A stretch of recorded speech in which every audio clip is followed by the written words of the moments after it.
De nos jours, les tsunamis tuent des milliers de gens et ravagent tout sur leur passage.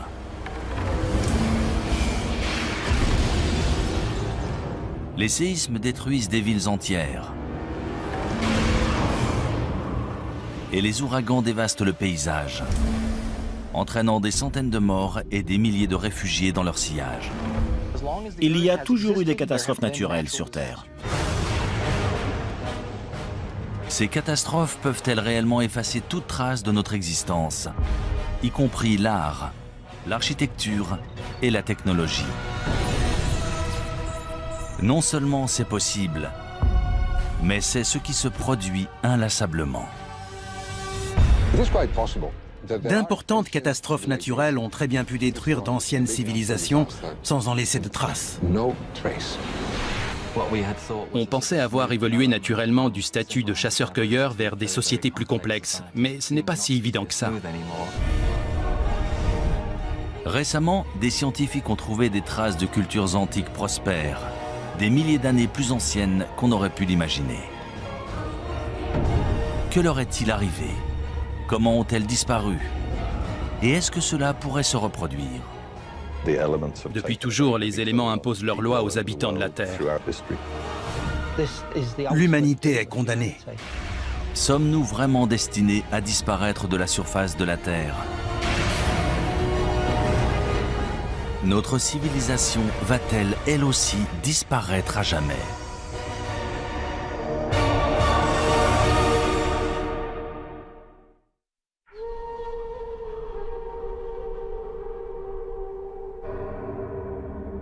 Le désert Roub al-Khali en Oman. Ce territoire menaçant et désolé de la péninsule arabique est indiqué sur les cartes sous le nom de quart vide. Ses sables mouvants et sa chaleur écrasante sont le repère de solifuges venimeuses, d'échides mortelles et de bandes de bédouins nomades.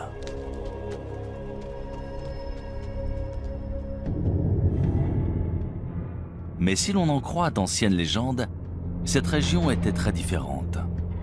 C'est ici, il y a environ 5000 ans, qu'existait autrefois un royaume mythique appelé Hiram. Connu pour sa richesse et sa splendeur, Dieu l'aurait détruit pour le punir de sa vilainie et de sa corruption. On en parle dans différentes sourates du Coran. Il est dit que le vent s'est mis à souffler et a détruit la ville parce que ses habitants ne voulaient pas suivre la parole de Dieu. Des prophètes sont venus pour essayer de les changer, de les purifier, mais ils ont refusé. Du coup, la ville et sa civilisation ont été détruites.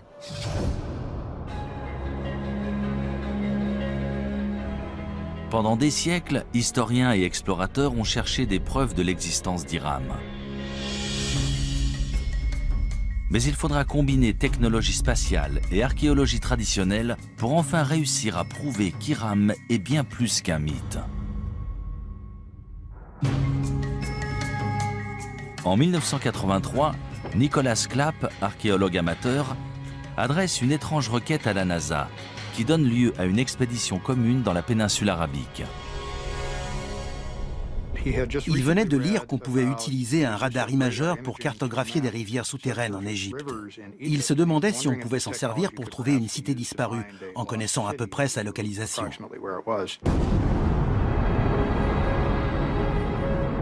Transportée à bord de la navette Columbia, cette technologie appelée radar imageur spatial fonctionne comme un appareil de radiographie souterrain. On enregistre d'abord des images depuis l'espace, puis on les modifie numériquement pour faire ressortir des détails invisibles à l'œil nu, notamment d'anciens lits de rivières et des routes de caravanes aujourd'hui enfouies sous le sable. Je n'aurais jamais cru qu'on pourrait découvrir depuis l'espace une cité disparue. Mais ils ont persisté et étudié des détails qui semblaient intéressants. Les images satellites ont un gros avantage. Elles permettent d'observer une région entière, de voir les détails dans leur contexte. Voilà une image d'un radar spatial d'une partie du Sahara, le désert au sud-ouest de l'Égypte, aujourd'hui l'un des endroits les plus secs de la planète. Cette large bande, c'est un ancien canal fluvial aussi large que la vallée du Nil. Et à l'intérieur, on peut voir un canal plus petit. Et voilà ce qu'on verra une fois sur place. Là, on est au milieu de l'un de ces fleuves et on regarde une rive découpée plus haut. Ça a été une sacrée découverte. Dans l'Antiquité, les gens dépendaient de ressources, comme nous. Ils avaient besoin d'eau et de réseaux de transport. On a vu la relation entre ces différents éléments et découvert des pistes dans cette zone. Ça a été un point de départ dans notre recherche d'Iram. Les images satellites de Roub al-Khali montrent aussi d'anciennes routes de caravanes convergeant vers une zone le long de la frontière est du quart vide.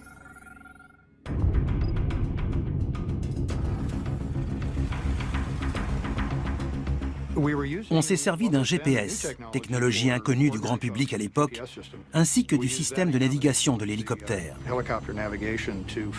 C'est comme ça qu'on a trouvé la route qu'on avait vue sur les images satellites et qu'on l'a suivie dans le désert.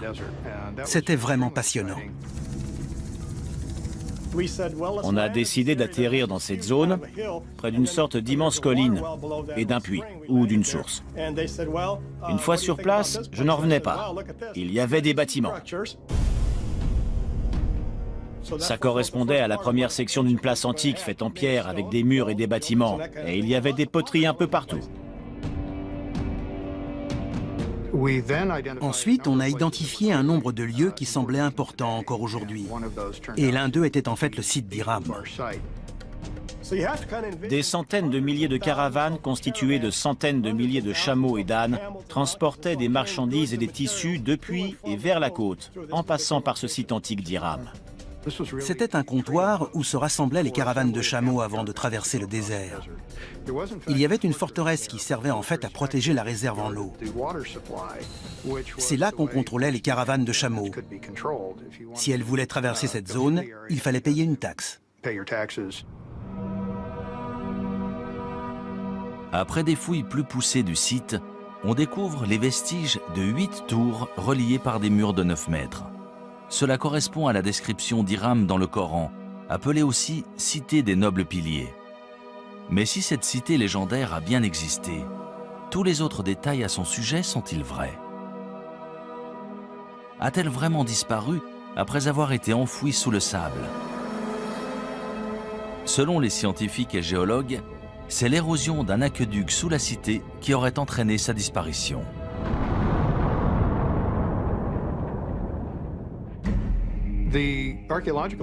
Si l'on en croit les preuves archéologiques autour du site, lorsque les réserves en eau ont diminué, la forteresse s'est effondrée dans un entonnoir et les gens ont fui. Beaucoup sont morts. Les légendes anciennes relatent le même sort étrange. Mais un tel événement peut-il réellement avoir éradiqué un peuple entier? Peut-il vraiment avoir détruit toute trace d'une culture, d'une langue et d'une civilisation? D'après de nombreux archéologues et historiens modernes, de telles conséquences dévastatrices sont tout à fait envisageables. On ne sait déjà presque rien de notre histoire quand on remonte à 3, 4, 5 000 ans en arrière.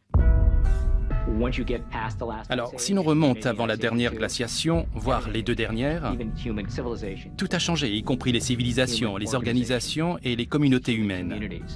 Tout a été perdu. Les premières cultures, en particulier celles qui n'avaient pas l'écriture, ont été en grande partie oubliées. On n'a aucune trace historique, et les seules traces qu'on puisse trouver sont archéologiques. Cela sous-entend qu'un archéologue trouve des vestiges de ces civilisations et se base dessus pour reconstruire leur histoire.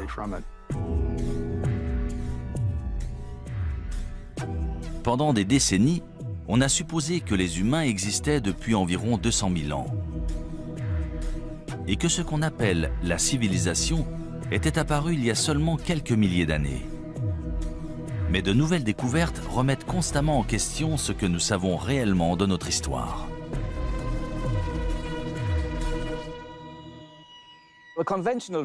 On dit qu'une civilisation naît en même temps que les premières villes et les premiers écrits. C'est ce qui est arrivé entre 3000 et 5000 ans avant Jésus-Christ en Mésopotamie, soit à l'Irak aujourd'hui. C'est à ce moment-là qu'on est passé de groupes de chasseurs-cueilleurs à une société agraire, c'est-à-dire à des gens capables de faire pousser leur nourriture. C'est ce qui a permis de rester à un endroit précis. Et c'est avec cette sédentarisation de l'humanité qu'on a commencé à parler du concept de civilisation.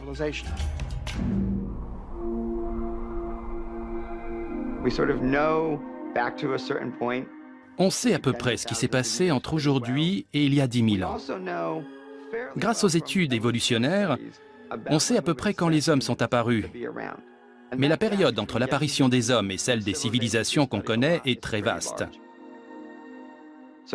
C'est excitant de découvrir jusqu'où remonte la civilisation. Si Hiram a vraiment existé, combien d'autres civilisations anciennes sont ensevelies et attendent d'être découvertes? Quand ce sera fait, que trouverons-nous? Des preuves de notre passé antique ou des indices de notre destruction future? Şanlıurfa, est de la Turquie, 1994. Tout en haut d'un versant de colline, dans une région rurale, la charrue d'un fermier kurde s'arrête brusquement lorsqu'il touche une grosse pierre rectangulaire à moitié enfouie.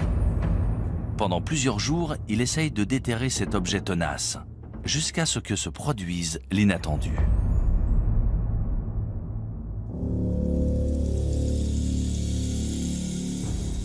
Le fermier découvre des traces de formes étranges sculptées dans la pierre. Très vite, sa découverte attire sur le site des équipes d'archéologues venus du monde entier. Après des fouilles minutieuses, on découvre une série d'immenses mégalithes présentant des sculptures d'animaux en relief extrêmement bien conservées. Sangliers, renards, bétail et de nombreux oiseaux, la plupart venant d'autres régions. Ces dessins sont magnifiquement exécutés. Certains lions sont absolument incroyables. C'est un site extraordinaire. Mais ce n'est pas le plus étonnant. On estime que ce site, connu sous le nom de Göbekli Tepe, ou la colline au nombril, aurait 11 000 ans, soit presque 5 000 ans de plus que tous les autres sites comparables. Göbekli Tepe a tout changé pour les archéologues. Suite à cette découverte, on a dû élargir notre définition du terme civilisation. On a tous été très surpris de découvrir Göbekli Tepe. On n'avait encore jamais vu de site aussi élaboré. C'est une découverte incroyable, surtout pour une période aussi ancienne. Göbekli Tepe est un site remarquable. Ces sculptures datent de 7000 ans avant les grandes pyramides. On se demande souvent comment les Égyptiens ont pu avoir accès à cette technologie et ce savoir-faire à leur époque. Mais maintenant, tout nous apparaît sous un nouveau jour. Göbekli Tepe a été érigé 7000 ans plus tôt.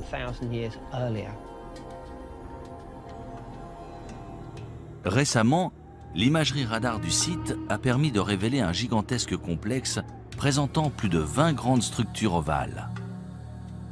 Chacune est composée de colonnes mégalithiques en forme de T, ainsi que de 4 piliers sculptés en calcaire, reliés par des murs d'1,80 m et disposés dans un cercle mesurant entre 10 et 30 mètres de diamètre. Ils avaient tout organisé, tout prévu. Ils ont réussi à mobiliser des ouvriers et à entretenir ce site qui a ensuite été visité pendant de très longues années.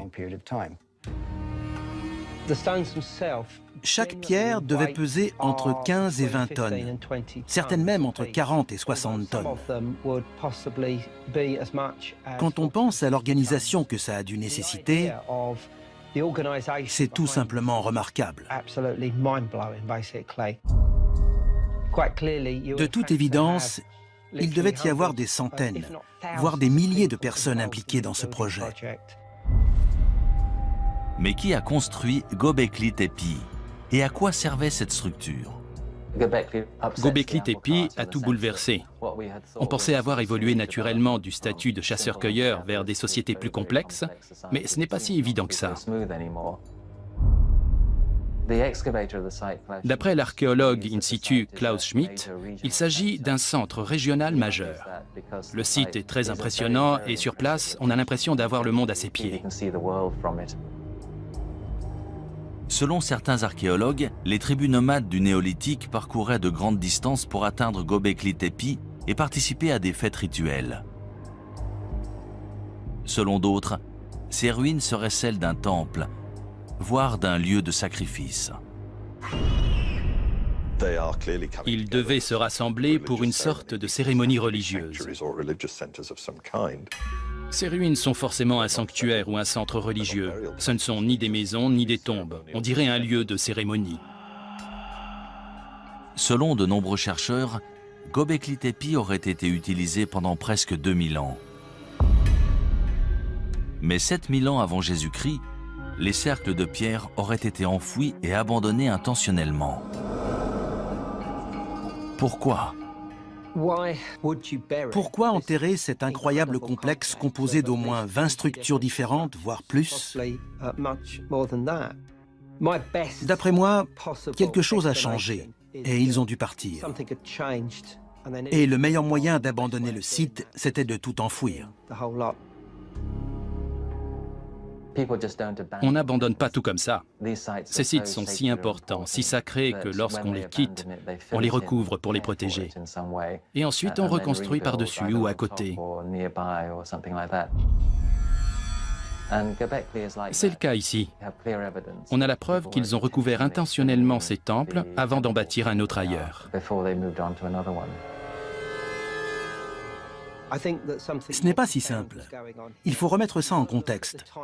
C'était la toute fin de la dernière période glaciaire, une ère de grands changements. On a des preuves qu'une catastrophe a eu lieu à cette époque sur le continent américain, probablement suite à l'impact d'une comète ou d'un astéroïde. On en a trouvé des preuves un peu partout dans le monde. C'est à cette époque que Göbekli Tepe a été construit. On aimerait savoir pourquoi.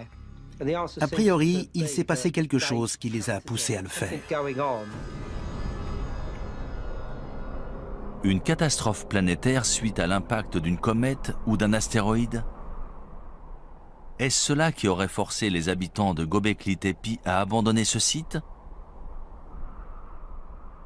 Ou est-ce en réponse à cette catastrophe que le site a été bâti comme temple et lieu de recueillement?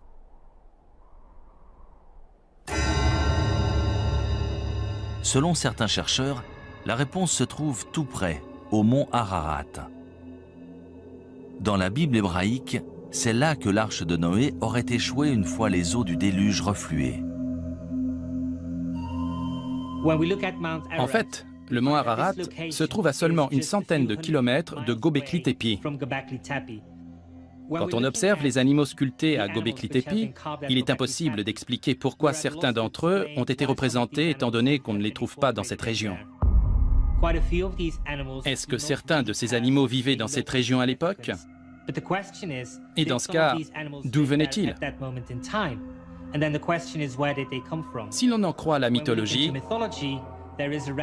il s'agirait des animaux de l'arche de Noé. On a beaucoup étudié les origines du déluge. Ce récit existe un peu partout dans le monde. Il existe une version ojibwé, une version amérindienne, une version chinoise, et on en parle dans la mythologie grecque et la mythologie hindoue. Il est tout à fait possible que des événements réels aient inspiré la mythologie et les légendes. Ces récits du déluge parlent peut-être de vrais déluges. Ces mythes et récits narrant un déluge et le sauvetage de nombreux animaux à bord d'une arche sont-ils vraiment inspirés de faits réels? Nous trouverons peut-être une réponse en étudiant d'autres civilisations disparues. Que Que vont-elles nous révéler du mystérieux passé et du futur incertain de l'humanité? « 26 décembre 2004, Sumatra en Indonésie. Un gigantesque séisme sous-marin de magnitude 9,1, dont l'épicentre se situe au cœur de l'océan Indien, génère un tsunami dévastateur. En quelques minutes, il fait plus de 230 000 morts et plus de 2 millions de réfugiés.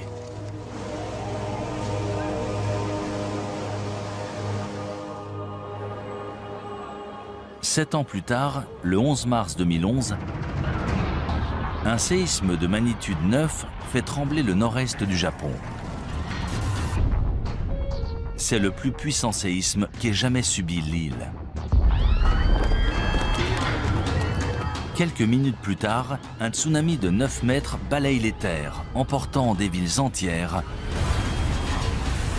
et environ 23 000 personnes.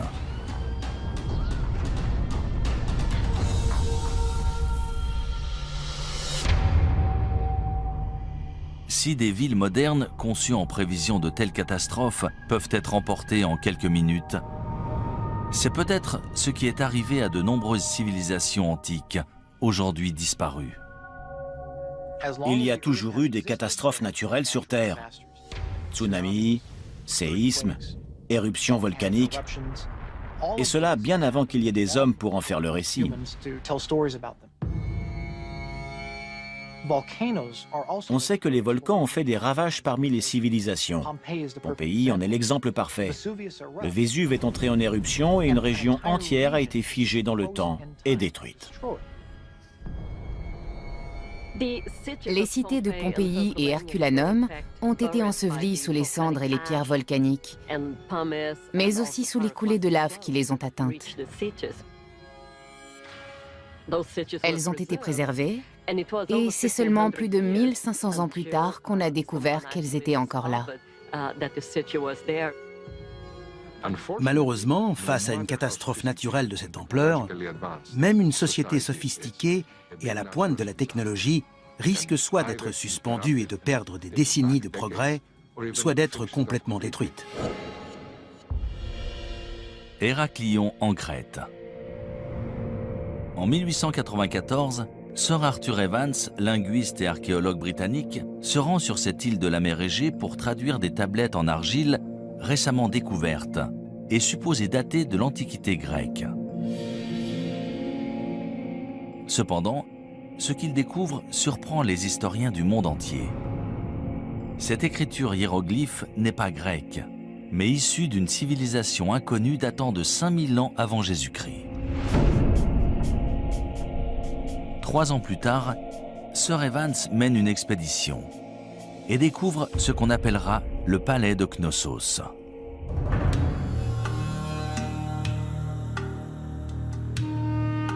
D'après les archéologues, l'imposante structure contenait autrefois des pièces richement décorées, de l'eau courante, chaude et froide, et même des toilettes en intérieur. Sir Evans nomme les bâtisseurs du palais les Minoens, en hommage au roi mythologique Minos de Crète. Lors de l'âge de bronze, la civilisation minoenne était toute puissante dans l'est de la Méditerranée. Elle avait une immense flotte et faisait commerce avec pratiquement tous les peuples du bassin méditerranéen. La société de la civilisation minoenne en Crète a été la première à développer des palais très sophistiqués, avec des cours pour tenir des cérémonies, des fresques et une architecture très élaborée. De nos jours, on considère les Minoens comme la première grande puissance en Méditerranée. Ils ont régné entre 2500 et 1600 avant Jésus-Christ. Mais comment un peuple si puissant et avancé a-t-il pu disparaître ainsi? Selon de nombreux chercheurs, on peut trouver la réponse en étudiant l'une des plus importantes éruptions volcaniques de l'histoire de la civilisation, à 110 km au nord de la Crète, sur l'île de Santorin.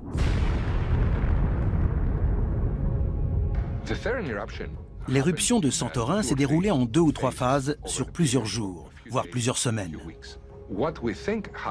On pense que les habitants de l'île ont détecté des signes qui les ont avertis, vu qu'on n'a pas trouvé de squelette à Santorin, contrairement à Pompéi. Les habitants de Santorin ont eu le temps de s'enfuir.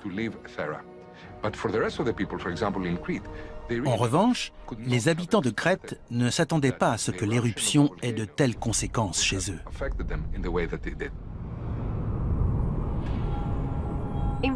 En volcanologie, on parle de différents types d'éruptions volcaniques, de petites éruptions présentant surtout des coulées de lave, aux éruptions pliniennes ou ultrapliniennes si elles sont très importantes.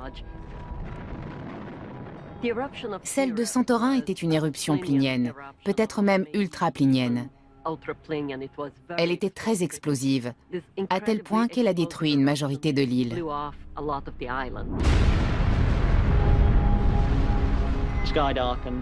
Le ciel s'est assombri, le panache volcanique s'est propagé, envoyant des cendres jusqu'à l'île de Rhodes et le sud-ouest de la Turquie. Dans les autres directions, on pouvait entendre les explosions au loin, au fur et à mesure que l'éruption progressait. Tout laisse à croire que la violente éruption volcanique de Santorin a généré un énorme tsunami qui s'est abattu sur les villes portuaires de la Crète. Voici une reproduction de la mer Égée dans l'est de la Méditerranée et du volcan de Santorin. On va voir ce qui s'est passé juste après l'éruption du volcan. Tout d'abord, on a ce qu'on appelle une vague de remblayage suite à l'effondrement de la caldeira du volcan. Ça crée un trou dans la mer. Ensuite, la vague commence à se propager et se dirige vers la Crète, là où vivaient les Minoens. Voilà la vague initiale, elle commence à se propager. Là, c'est la Crète, et dans 20-25 minutes, la vague l'atteindra. Quand elle s'est abattue sur la Crète, la vague mesurait entre 4,50 m et 9 m de haut.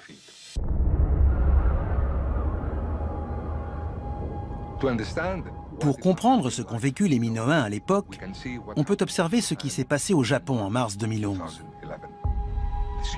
C'est un énorme tsunami dont l'impact sur notre société se ressent encore chaque jour. Les Japonais ont réussi à se relever, mais ils n'étaient pas seuls. Le monde entier les a soutenus. Les Minoens, eux, n'avaient personne vers qui se tourner.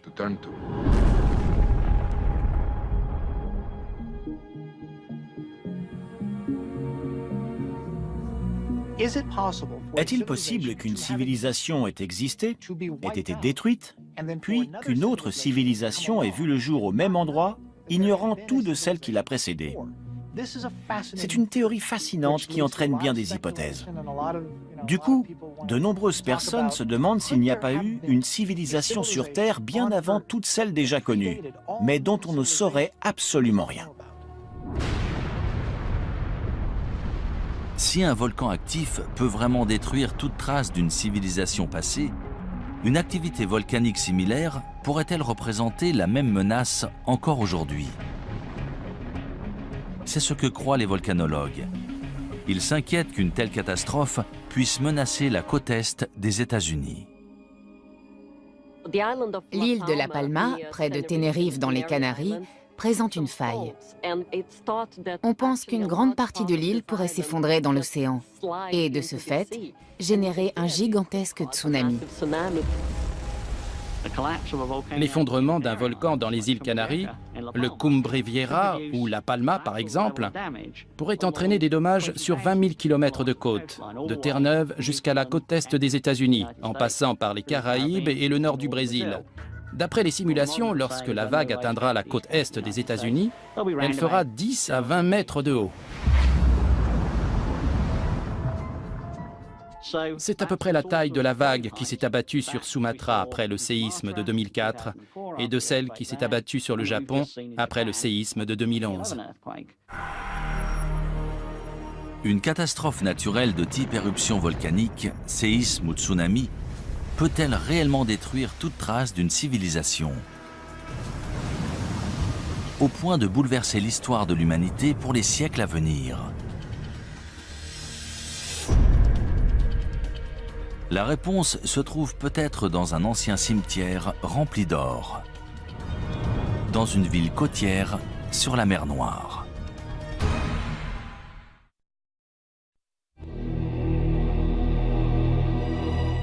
Varna en Bulgarie. Pendant des siècles, cette ville balnéaire de la mer Noire a attiré voyageurs et commerçants en provenance d'Europe et du Moyen-Orient.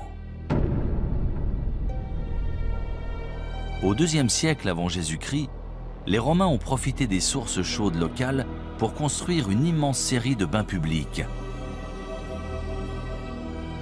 Mais ni les visiteurs, ni ses habitants ne connaissaient le secret enterré sous la ville. Un secret qui, une fois révélé, changerait l'histoire européenne à jamais. Ça s'est passé à la fin de l'automne 1972. Il y avait un site de construction en cours dans la zone industrielle de Varna. Ils creusaient pour installer des câbles électriques. Retcho Marinov, conducteur d'excavateur, creuse une tranchée d'1,20 m de profondeur lorsqu'il tombe sur ce qu'il pense être d'anciens artefacts en cuivre. Il les rapporte chez lui pour les mettre en sécurité. Quelques semaines plus tard, un habitant du village lui a dit que ces objets étaient très intéressants. Le directeur du musée de Dalgopol est venu chez lui, et lorsqu'il a vu tous ces objets, il n'en croyait pas ses yeux. Le lendemain, des archéologues du musée de Varna, parmi lesquels Alexander Minchev, retournent sur le site de construction et sont stupéfaits de leur découverte.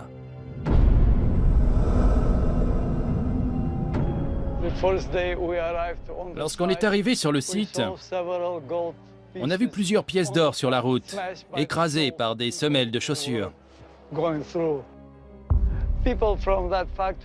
Les ouvriers de l'usine passaient plusieurs fois par jour, sans le savoir, près de ces kilogrammes d'or. Personne n'aurait cru que de tels trésors étaient cachés sous un champ, dans une zone pareille. Après des fouilles plus poussées, on découvre que ce terrain non exploité est en fait le site d'un cimetière oublié. Il contient plus de 300 tombes datant d'environ 4500 ans avant Jésus-Christ, selon les archéologues. En plus des ossements d'anciens résidents de Varna, ils découvrent des preuves troublantes d'une ancienne civilisation avancée et florissante.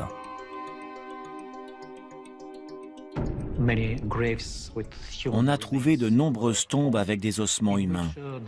Les corps étaient dans différentes positions, principalement avec la tête orientée vers le nord-nord-est. Et ils étaient enterrés avec leurs ornements et leurs armes. Il existe un tas de ces objets extraordinaires, mais les trouver tous ensemble, dans un seul cimetière, c'est la preuve qu'il s'est passé quelque chose de très important dans la région de Varna.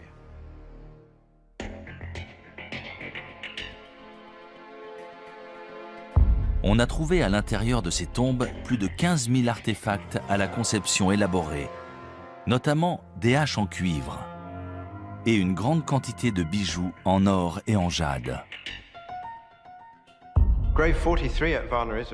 La tombe 43 de Varna est très spéciale. C'est l'une des plus abondantes. On y a trouvé un corps d'homme entre 40 et 45 ans et des objets incroyables, notamment un préservatif en or. C'était un symbole de puissance sexuelle, de pouvoir du mâle et de fertilité. D'un côté, on a ce préservatif, et de l'autre, une masse en or qui est un symbole politique. On n'avait encore jamais vu nulle part ailleurs cette combinaison de symbolisme politique et sexuel. L'or, c'est un signe de statut. C'est un matériau très rare, qui brille et ne se ternit pas, qui est durable. C'est pour ça qu'il est signe de haut rang social et qu'on l'exhibe. Les archéologues ont trouvé des objets en or dans de nombreuses tombes, la majorité concentrée seulement dans une poignée d'entre elles. Suite à la découverte inattendue de Varna, les historiens ont découvert les premiers Européens sous un nouveau jour. Dans les peuplements que l'on connaît, qui datent de 1000 à 2000 ans avant Varna, on a trouvé des objets, souvent très beaux, mais rarement liés au rang social. Il n'y avait pas autant de différence entre les familles. Ici, sur 300 tombes, il y en a 8 incroyablement riches. C'est une concentration importante.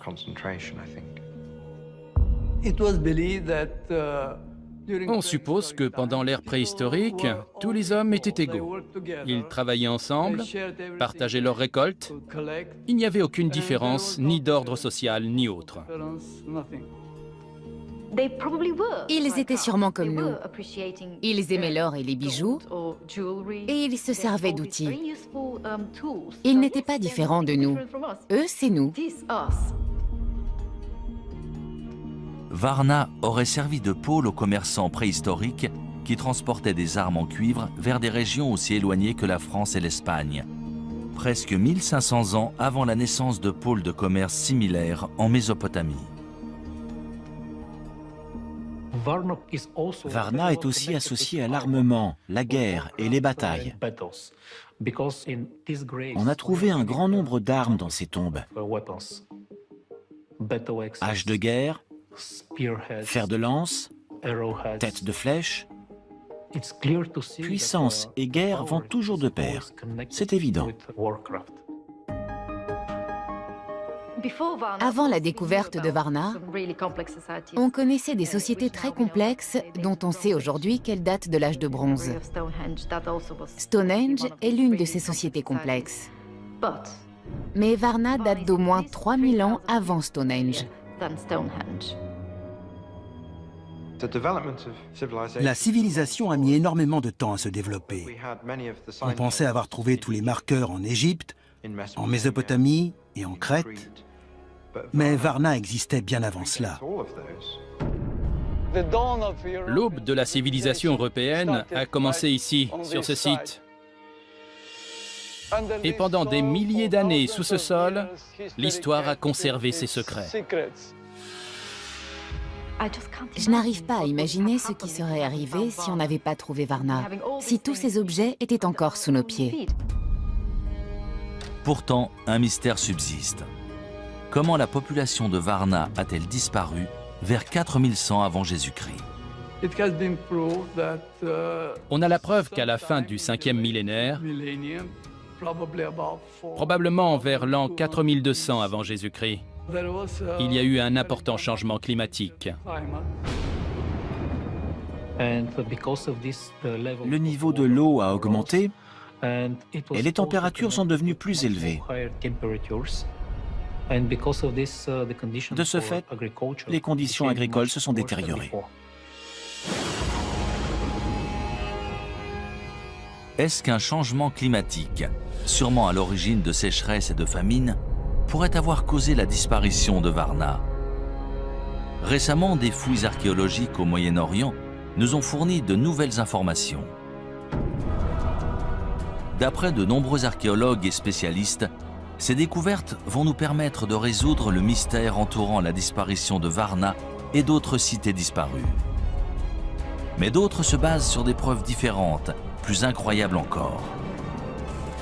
Celles des catastrophes naturelles et des cataclysmes de proportions mondiales, voire nucléaires.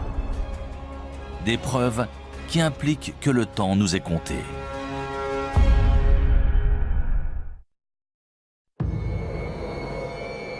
À Moukhar, nord-est de la Syrie, à 13 km au nord de la frontière irakienne. Au début de l'année 2000, une équipe d'archéologues de l'Institut oriental de Chicago fait une étonnante annonce. Ils ont découvert les ruines d'une civilisation inconnue datant de plus de 6000 ans. Les fouilles ont révélé une cité autrefois florissante appelée Amoukhar,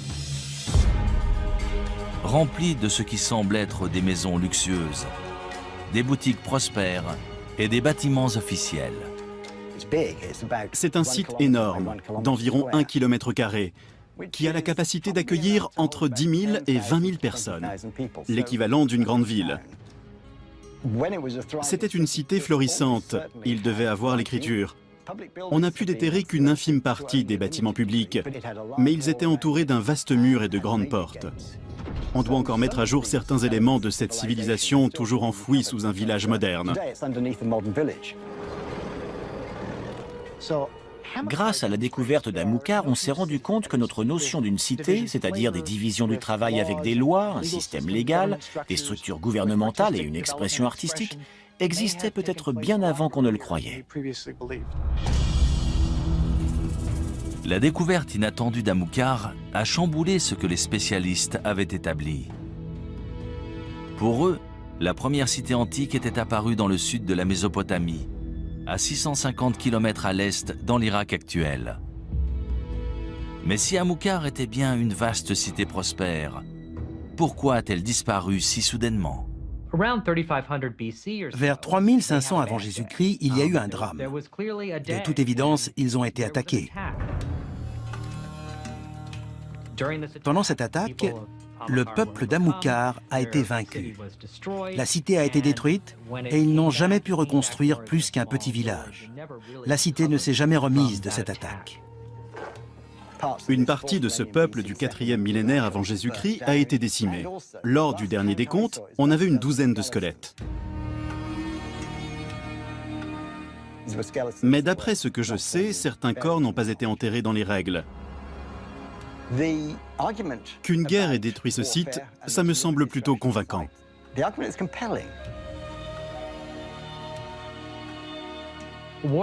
Au moment de la destruction d'Amukar, on se battait la plupart du temps à main nue. Mais on a des preuves que les habitants d'Amukar utilisaient des balles. Pas des balles de revolver, évidemment, plutôt des projectiles avec des frondes. C'est une hypothèse controversée mise en avant par les archéologues d'Amukar. Dans tous les cas, lorsque la cité a été détruite, le combat a fait rage et la cité a péri dans les flammes. C'est intéressant, car on sait depuis longtemps qu'à cette époque, d'autres cités se développaient dans le sud, comme Uruk par exemple. Mais aujourd'hui, on a de nouvelles preuves que des cités comme Amukar créaient leur propre civilisation en parallèle. Avec une telle dynamique nord contre sud, la destruction d'Amukar a pu sonner le glas de ces peuples du nord qui essayaient de créer leur propre mode de vie. Ils ont fini par être vaincus par les peuples du sud, ce qui a bouleversé le cours de l'histoire. À des centaines de kilomètres à l'ouest d'Amukar se trouvent les ruines d'un autre peuplement antique, Caramel.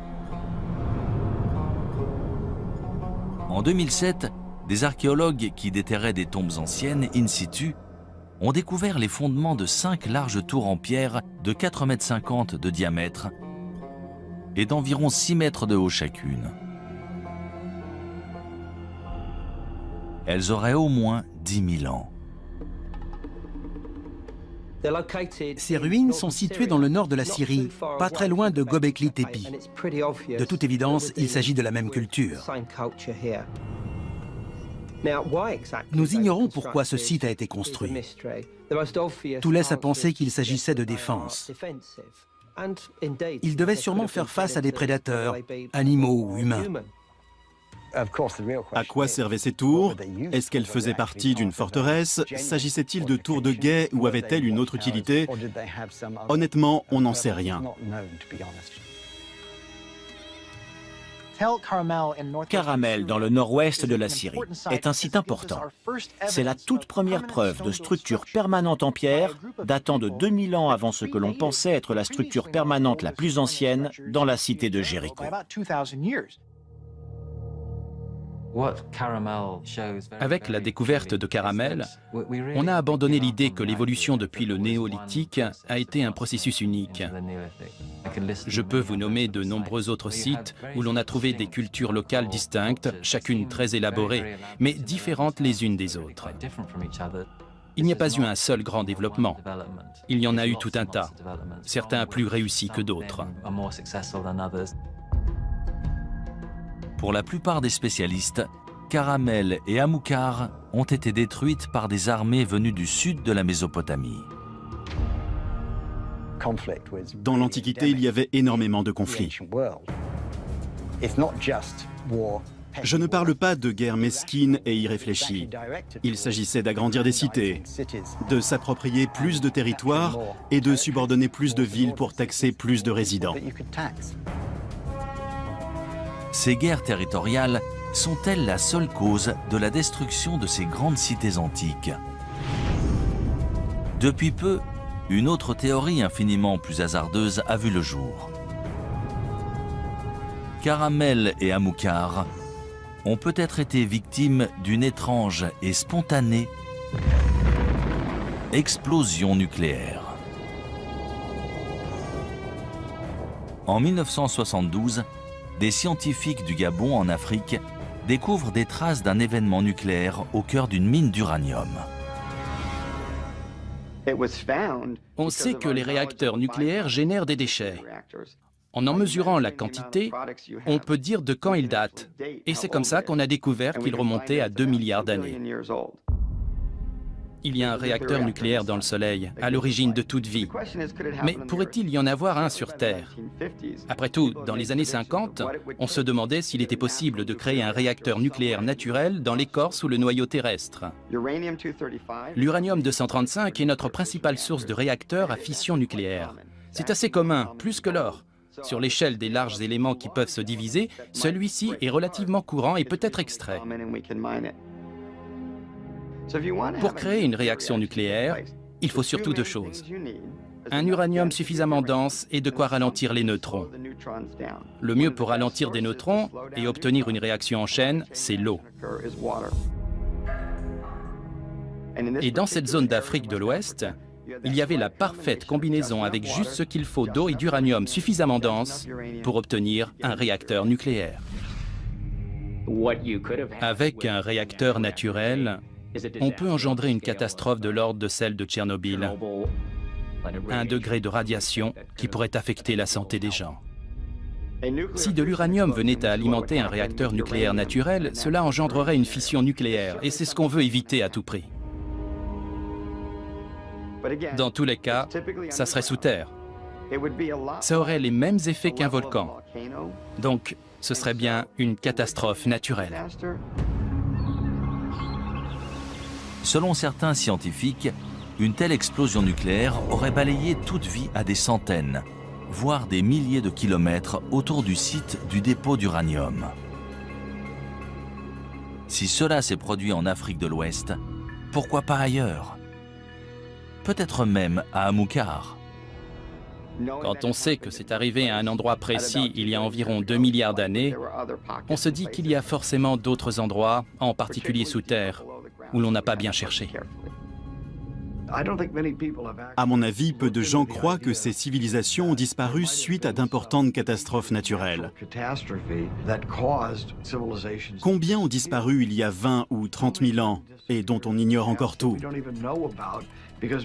On ne se concentre que sur les civilisations des 5000 dernières années. On ne sait rien au-delà de l'histoire chinoise ou égyptienne.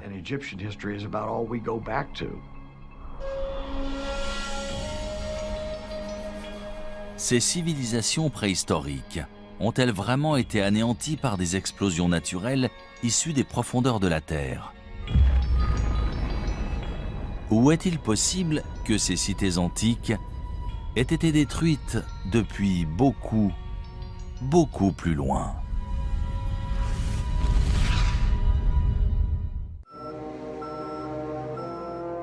« 21 décembre 1968. Mission Apollo 8 de la NASA. Dirigée par le commandant Frank Borman, c'est la première fusée habitée à atteindre la Lune.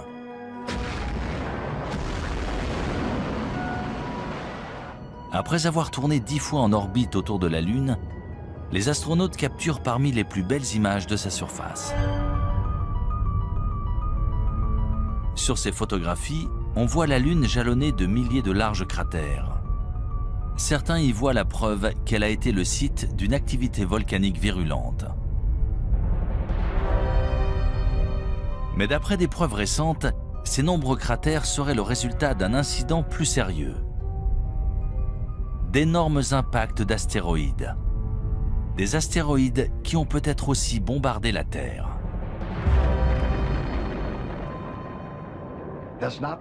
Ce n'est pas un homme sur la Lune, mais des cratères. Et au cours de l'histoire de la Lune et du monde, de nombreux autres objets ont probablement touché la Terre, puis la Lune.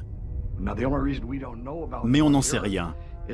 La végétation et l'environnement ayant tout recouvert, au point qu'ils sont devenus presque indétectables.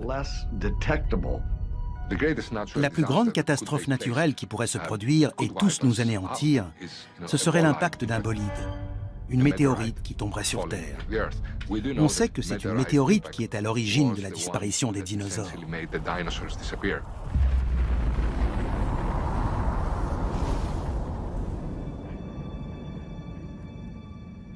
Nous voici au bord du météore cratère, site célèbre d'un impact de météorite dans le nord de l'Arizona.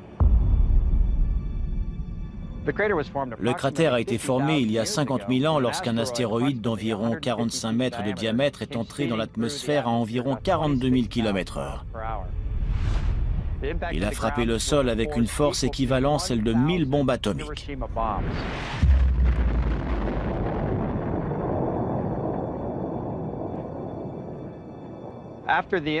Aujourd'hui, le cratère fait environ 1250 mètres de diamètre, 4 km de circonférence et environ 168 mètres de profondeur. Pour résumer, si l'on plaçait le Washington Monument au fond du cratère, la pointe de l'obélisque serait au même niveau que les bords du cratère. S'il se produisait un tel événement dans un endroit aussi peuplé que la ville de New York, par exemple, on estime que personne ne survivrait dans un périmètre de 16 km.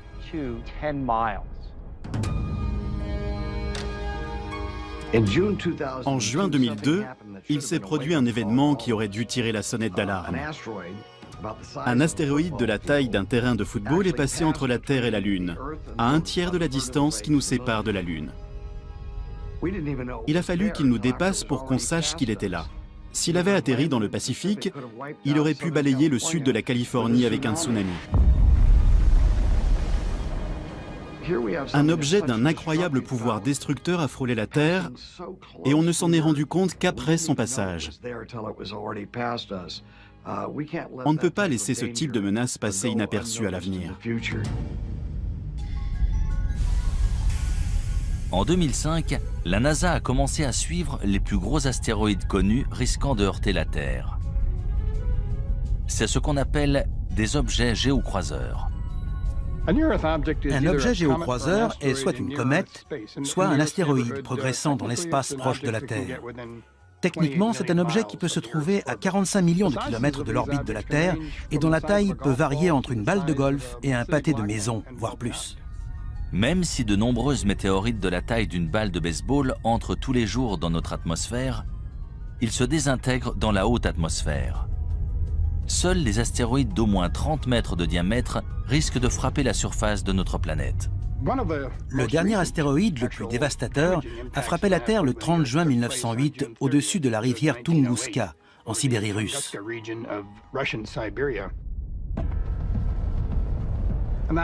Un objet mesurant entre 30 et 40 mètres est entré dans notre atmosphère. La pression exercée à l'avant de ce petit astéroïde était plus importante que celle exercée à l'arrière. Du coup, il s'est aplati et a explosé à environ 6,5 km au-dessus de la surface de la Terre.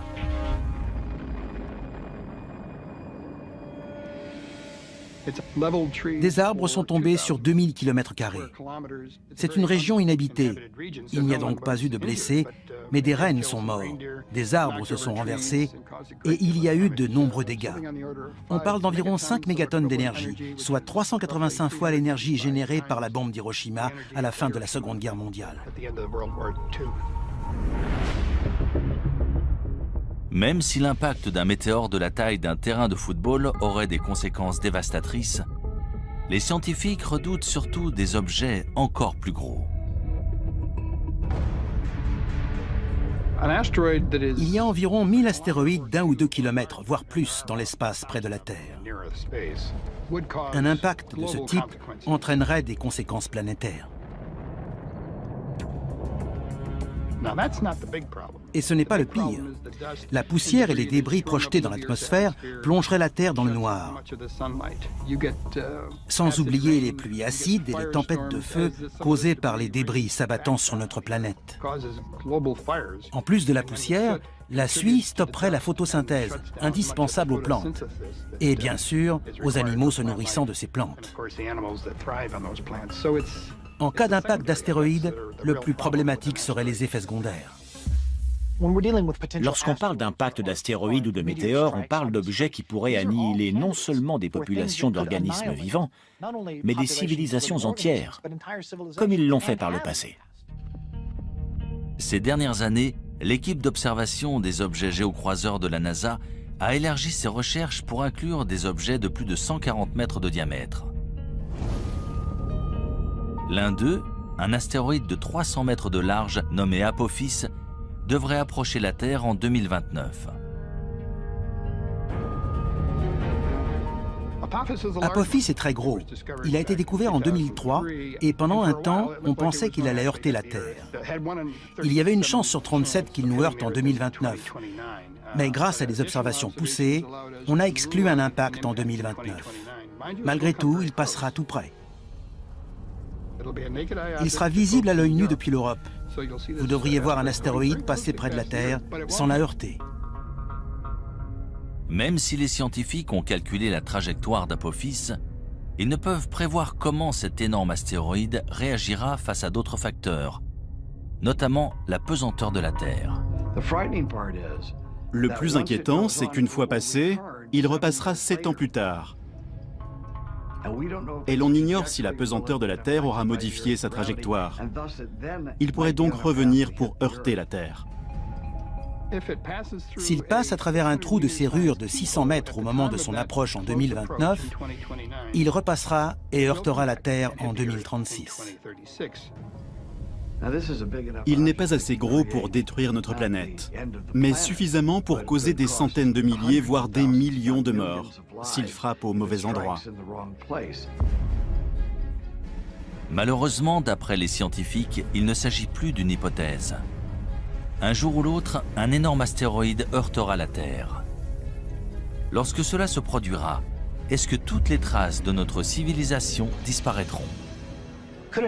Un astéroïde, un énorme rocher venu de l'espace, a-t-il dévasté l'écosystème au point qu'il n'en reste rien ? Il est possible de balayer une espèce entière et toute trace de ce qui existe. Cela pourrait-il expliquer pourquoi d'autres civilisations anciennes ont été détruites et pratiquement oubliées ?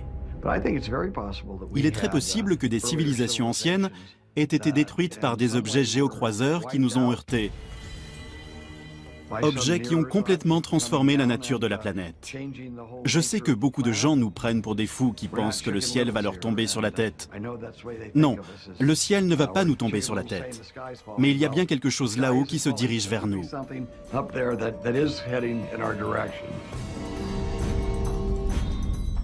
Si un météore heurte la Terre de notre vivant, que pourrons-nous entreprendre pour minimiser ses ravages ?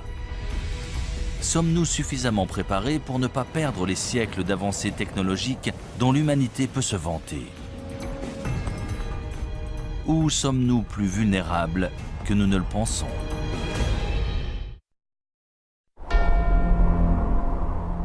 Le Kilimandjaro en Tanzanie. En l'an 2000, le paléoclimatologue Lonnie Thompson et son équipe de chercheurs ont foré au cœur d'un glacier recouvrant le pic de la montagne. Ils ont recueilli des échantillons de carottes de glace, preuve des conditions et changements climatiques non seulement depuis 20 à 30 ans, mais depuis des dizaines de milliers d'années. Une carotte est une colonne de glace. On en recueille plusieurs à la surface pour retracer l'histoire du climat et de l'environnement dans différentes parties du monde.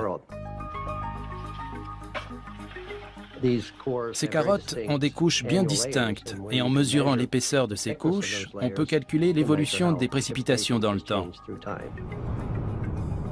Les bulles d'air préservées dans la glace retracent l'histoire de la composition de notre atmosphère. Là, on peut remonter jusqu'à 800 000 ans en arrière, en étudiant notamment le dioxyde de carbone, le méthane et le protoxyde d'azote. On peut même observer des micro-organismes pris dans la glace. D'ailleurs, on a ressuscité des organismes qui étaient dans la glace depuis plus de 50 000 ans. Tout ce qui est dans l'air est archivé dans la glace. On assiste à des périodes de calme, puis à des périodes où se produisent des cataclysmes. C'est ça la vie sur Terre, on passe de l'un à l'autre.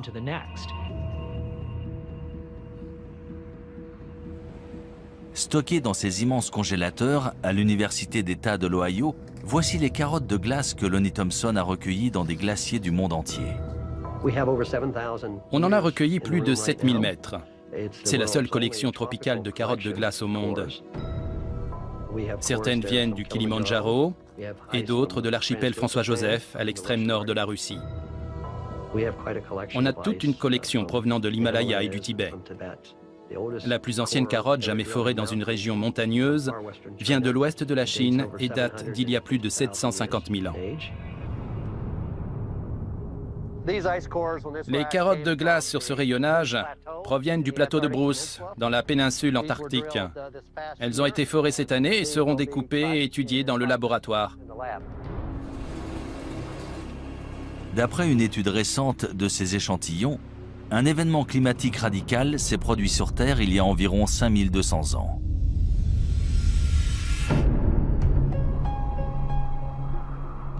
Ce changement soudain coïncide avec l'émergence de nombreuses nouvelles civilisations en Asie et au Moyen-Orient. Il semblerait qu'il y ait eu un renouveau partout dans le monde, mais on ignore pourquoi. Pourquoi c'est arrivé à ce moment-là? Pendant 100 000 ans, on avait une vie heureuse de chasseurs-cueilleurs. Et soudain, les choses ont changé. Qu'est-ce qui a entraîné ce changement? Il faut chercher un dénominateur commun. Et ce qui semble relier toutes ces sociétés agraires, c'est le climat.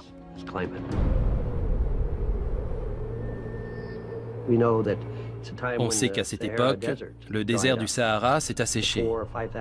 Il y a 4 ou 5 000 ans, il y avait des lacs et des gens vivaient dans ce désert. On a retrouvé des fresques sur des rochers. Si l'on en croit ces nombreuses preuves, il s'est produit un événement dramatique à cette époque. Si une catastrophe mondiale s'est bien produite, quelle en a été l'origine? Une sécheresse planétaire? Un météore qui aurait heurté la Terre et déposé suffisamment de poussière pour nous plonger dans le noir? Ou s'agirait-il d'une éruption volcanique?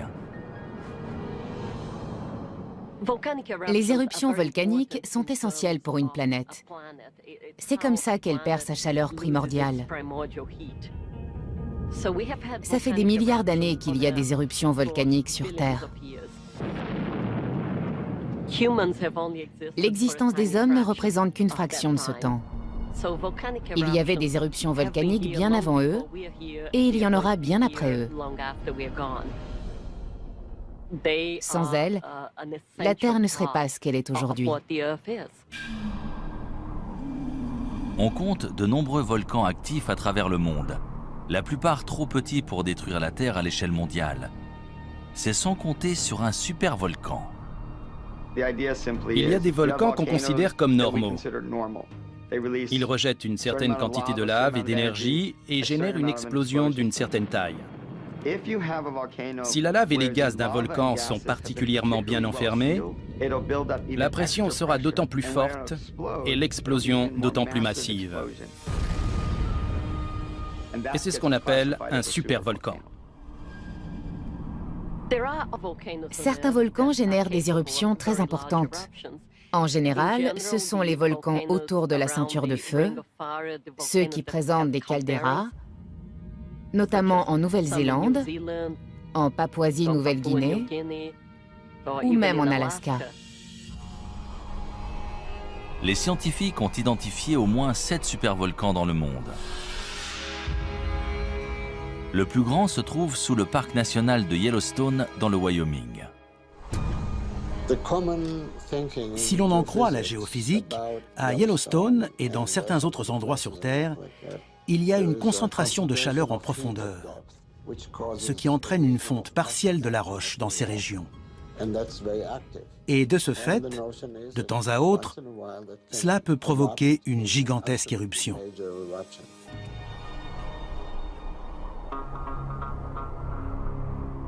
D'après les scientifiques, la plus récente éruption à Yellowstone s'est produite il y a environ 600 000 ans. On ignore quand Yellowstone entrera de nouveau en éruption.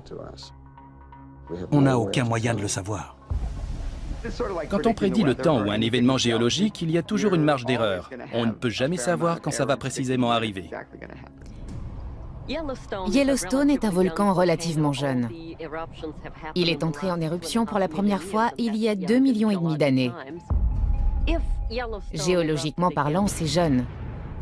Ce serait terrifiant si Yellowstone donnait de nouveau une éruption catastrophique. Ce serait du jamais vu. À côté, une éruption du mont Saint-Helens, c'est ridicule. Cela entraînerait un changement climatique sur toute la planète. La température moyenne de la Terre chuterait et l'ouest des États-Unis serait ravagé. Tout serait recouvert de cendres. Il n'y aurait plus d'agriculture. Et ça durerait un moment. Cette éruption bouleverserait notre civilisation. La cendre et les gaz toxiques émis lors d'une grosse éruption pourraient créer un brouillard qui plongerait la planète dans le noir pendant plusieurs années. Dans l'obscurité, les récoltes et les animaux mourraient, condamnant les hommes à mourir de faim. Si Yellowstone explosait aujourd'hui, vu que nous sommes de plus en plus nombreux, les conséquences de l'éruption seraient beaucoup plus grandes que par le passé. 7 millions de personnes voient le jour chaque mois à travers le monde. C'est du jamais vu. Notre planète est vulnérable. Nous ne sommes pas prêts. Notre société moderne est aussi fragile que ces sociétés antiques de grande envergure. Il y a énormément d'habitants, on se repose sur les ressources de la Terre et à force de les utiliser de manière si intensive, on les détériore. Pour beaucoup, notre société est au bord de l'effondrement. Les hommes sont des êtres très dépendants par nature. On a tendance à l'oublier dans notre société actuelle, mais il existe des forces bien plus puissantes que nous. Ces forces ont toujours été là et ont déjà bouleversé des cultures et des civilisations par le passé.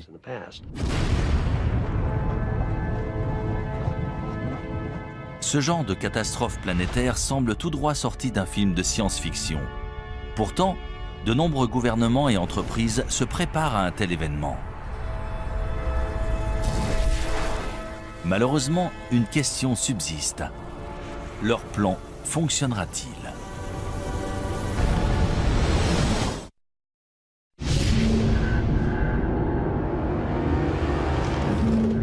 Selon les scientifiques, notre planète a déjà subi plusieurs extinctions par le passé.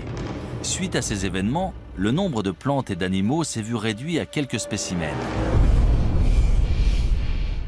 Mais si notre civilisation devait soudain s'éteindre, est-ce que toute notre culture et notre technologie disparaîtraient ?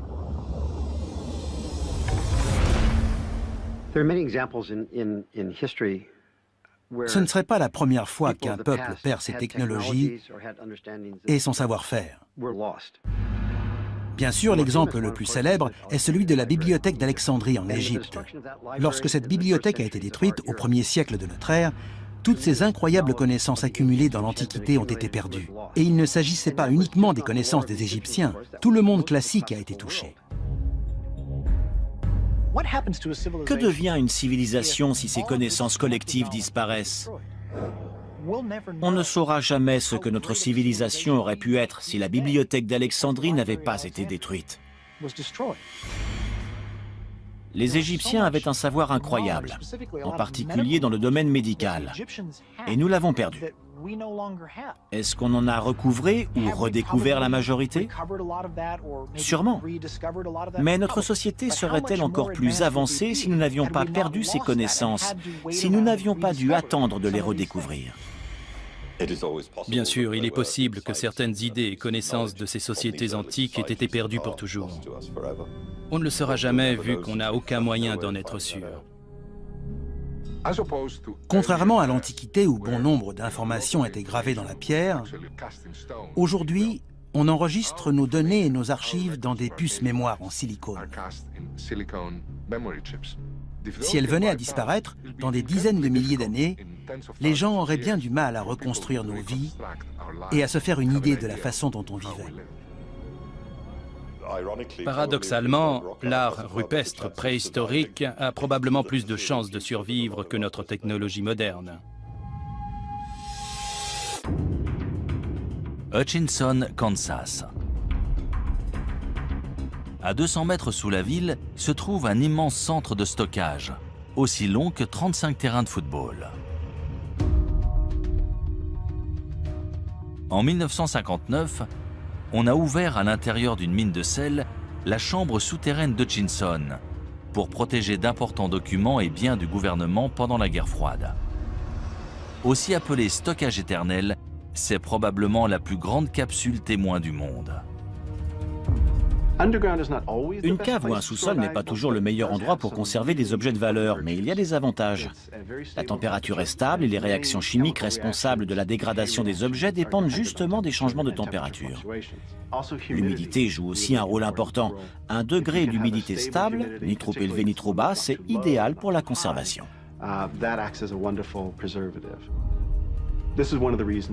C'est l'une des raisons pour laquelle les musées ont toujours une température et un degré d'humidité stable. Et un moyen simple d'y parvenir, sans utiliser trop d'énergie, c'est de s'enfoncer sous terre. Dans cette mine, en plus, le sel absorbe naturellement l'humidité.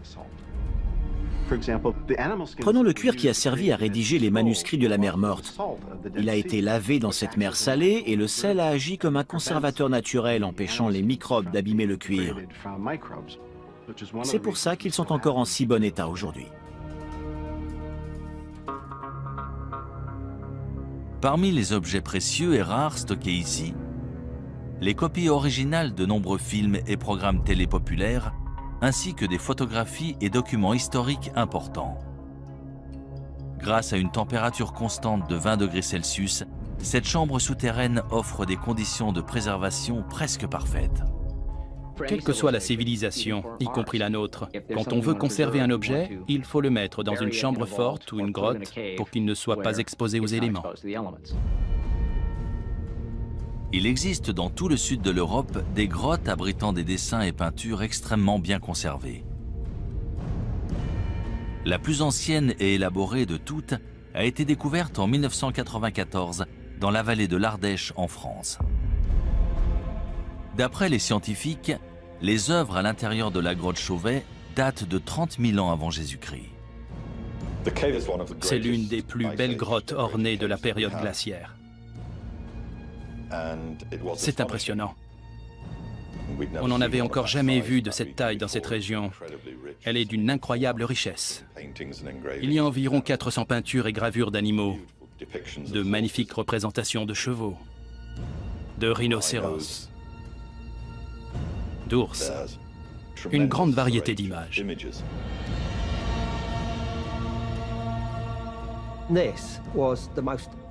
Ces représentations d'animaux sont tout simplement remarquables. Elles auraient leur place dans une galerie d'art actuelle. La datation et la qualité des peintures de la grotte Chauvet ont remis en question tout ce qu'on savait ou pensait savoir sur l'existence de l'homme sur Terre. Elles sont considérées comme les plus anciennes œuvres d'art créées par l'homme. Le plus intéressant, c'est qu'il s'agit d'Homo sapiens qui ont tenté de représenter des idées et pensées abstraites sur les murs d'une grotte, bien avant l'invention de l'écriture et bien avant n'importe quelle définition de civilisation. Pourquoi ont-ils fait ça? Ces artistes antiques ont-ils créé leur art sur des murs de pierre au cœur des grottes pour le protéger des générations futures? Dans 30 000 ans, les seules traces de notre existence seront-elles stockées en sécurité sous la terre? Tout ce qu'on sculpte dans la pierre, au bon endroit, peut potentiellement être conservé des milliers, voire des millions d'années, en particulier si ça se trouve sous la terre.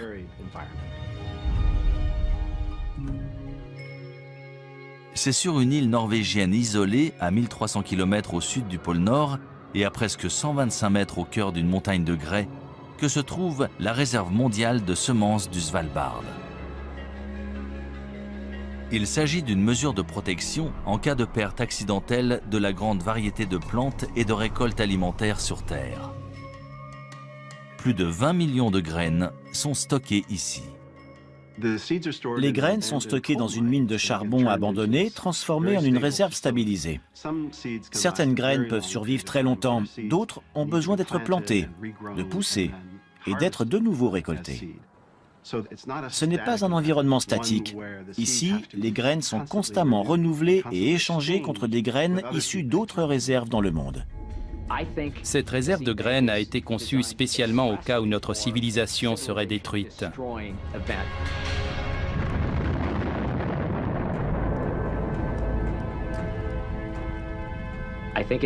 C'est un moyen de s'assurer que s'il reste des survivants, ils pourront reconstruire notre société. Et ils y arriveront d'autant mieux avec ces graines. Ce qui fait de l'homme un être unique, c'est sa capacité à réfléchir au passé, au présent et aussi à l'avenir. On réfléchit souvent à ce qu'on voudrait léguer à nos petits-enfants. C'est un moteur pour la plupart des gens. Même les premiers hommes ont sûrement pensé à enterrer ou mettre quelque chose en sécurité pour les générations futures.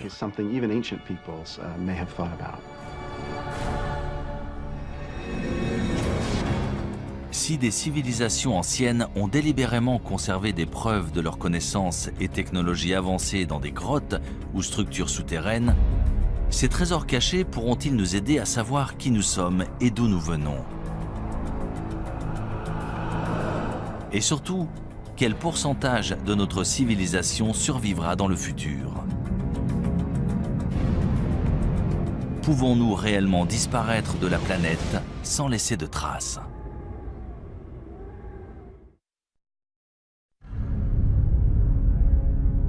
D'après les scientifiques, la planète Terre s'est formée il y a environ 4,5 milliards d'années. Pourtant, selon de nombreux spécialistes, l'humanité n'existe que depuis 200 000 ans. Pourrait-il se tromper? Des civilisations humaines ont-elles existé sur Terre il y a des centaines de millions d'années avant de disparaître sous la surface de notre planète sans laisser de traces? C'est probablement le cas, vu que la préhistoire humaine se mesure en millions d'années et que la civilisation, elle, se mesure en dizaines de milliers d'années. Il y a un trou, peut-être un type de civilisation qui nous a échappé. Tout semble indiquer que certaines civilisations très anciennes ont simplement disparu sans laisser de traces. 1 million d'années, même 100 millions d'années pour nous, c'est seulement une fraction de la durée de vie de la Terre. Il y a 100 millions d'années, des dinosaures vivaient sur Terre. Et si d'autres formes de vie existaient avant eux, il y a 1 milliard d'années? On n'a aucun moyen de le savoir et donc aucun moyen de dire « non, ça n'est jamais arrivé ». Si la Terre a bien subi une catastrophe planétaire, qu'est-il arrivé à la race humaine? Que se passerait-il si notre civilisation tout entière était balayée par une gigantesque éruption volcanique? Si l'atmosphère devenait toxique et qu'on mourrait tous, est-ce qu'on devrait de nouveau apprendre à faire du feu? Combien de temps ça nous prendrait? Seuls les habitants des régions les plus reculées survivraient. Ils redeviendraient des chasseurs-cueilleurs jusqu'à ce qu'ils arrivent à reconstruire une civilisation des milliers d'années plus tard. Si des civilisations passées ont bel et bien disparu, est-il possible que des traces de notre société moderne se retrouvent enterrées sous terre et finissent par être oubliées? Prenons l'exemple de Tchernobyl. On voit bien à quelle vitesse ces constructions modernes se sont délabrées. Regardez ces traces. En seulement 50 ans, la majorité de cette infrastructure s'est énormément détériorée. Imaginons qu'on nous demande de quitter New York, de l'abandonner là, tout de suite. Dans 1000 ans, elle serait ensevelie sous des débris, sous l'eau. La plupart des bâtiments se seraient effondrés depuis longtemps. Allons encore plus loin, disons dans 10 000 ans. Je doute que quelqu'un arrive à reconnaître quoi que ce soit. Il faudrait vraiment savoir ce qu'on cherche pour le trouver. Parmi les rares vestiges de la technologie humaine, il restera peut-être l'un de ces résidus les plus dangereux, les déchets nucléaires. Le plus dangereux dans ces déchets, c'est la radiation. L'avantage avec les matériaux radioactifs, c'est qu'ils se désintègrent et disparaissent naturellement. L'inconvénient, c'est que pour la plupart, ça prend des milliers ou des dizaines de milliers, voire des millions d'années. Il faut absolument concevoir une zone de stockage sûre qui les contiendra pendant très longtemps. Le traitement des déchets radioactifs issus de la création d'armes et de l'énergie nucléaire est sujet à controverse. On doit bien s'en débarrasser quelque part sur Terre. On a donc prévu de les enterrer profondément dans le sol. C'est la solution géologique au problème des déchets nucléaires. Le département de l'énergie des États-Unis a engagé une équipe de spécialistes qui étudie des sites de traitement des déchets nucléaires aux côtés d'ingénieurs. Ils espèrent concevoir un signe d'avertissement universel que les prochaines générations pourront comprendre pendant au moins 10 000 ans. Ils doivent imaginer tout un concept pour prévenir les gens et les avertir du danger. Il faut concevoir une tradition qui sera perpétuée et transmise de génération en génération, et maintenir cet avertissement pour protéger les gens des déchets nucléaires. Le concept envisagé présente un immense terrassement pour entourer le site entier. Une fois terminée, la berme mesurera 10 mètres de haut et 30 mètres de large. Le projet comprend également une série de balises en granit mesurant chacune 7,50 m de haut et ornées d'avertissements gravés dans différentes langues. Cet ensemble de signes d'avertissement énigmatiques peut-il être efficace? Ou sera-t-il aussi mystérieux et indéchiffrable que les sculptures de Göbekli Tepe ou les mégalithes de Stonehenge? On ne va pas dessiner une tête de mort dessus. Ce sera absolument pas parlant dans 500 ans. Quelle sorte de phrase peut-on écrire? Ne creusez pas ou faites demi-tour? C'est très compliqué. Dans la longue histoire de notre planète, l'activité humaine représente moins de 1% de ses 4,5 milliards d'années de vie. Mais sommes-nous simplement des grains de sable, des résidents temporaires voués à être oubliés d'ici 100 000 ans ou même moins? Je pense que les êtres humains seraient capables de s'exterminer. On pourrait détruire la race humaine, mais on ne peut pas détruire la Terre. Elle était là bien avant nous et elle sera toujours là bien après nous. Si chaque trace de notre civilisation peut être détruite aussi facilement, comment les historiens peuvent-ils être sûrs que tout ce que nous vivons ne s'est pas produit auparavant?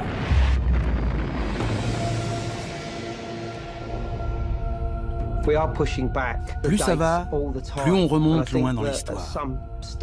À mon avis, on va finir par découvrir des vestiges qui nous feront réaliser que les civilisations ont bel et bien existé bien plus tôt qu'on ne le pense. Des vestiges qu'on ne voit pas pour l'instant. Plus ça va et plus on repousse la date d'origine, qu'il s'agisse d'objets, des poteries par exemple, ou de la sédentarisation et l'usage du feu. Il ne faut jamais fixer une date et dire que ça n'existait pas avant. On finit toujours par trouver des preuves du contraire. Les civilisations ont sûrement évolué plus d'une fois. Elles ont été détruites par un événement, puis sont réapparues, et ça, c'est une leçon pour nous aujourd'hui. N'importe quel spécialiste vous le dira. Plus on a d'informations, plus on se rend compte qu'on ne sait rien de notre monde.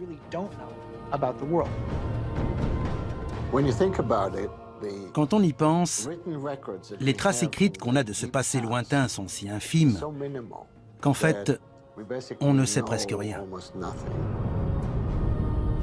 L'histoire de l'humanité est-elle si mystérieuse? Ou reste-t-il des indices cachés attendant d'être découverts? Quand nous les trouverons, écouterons-nous leur avertissement? Et si nous n'en tenons pas compte, deviendrons-nous une autre civilisation disparue?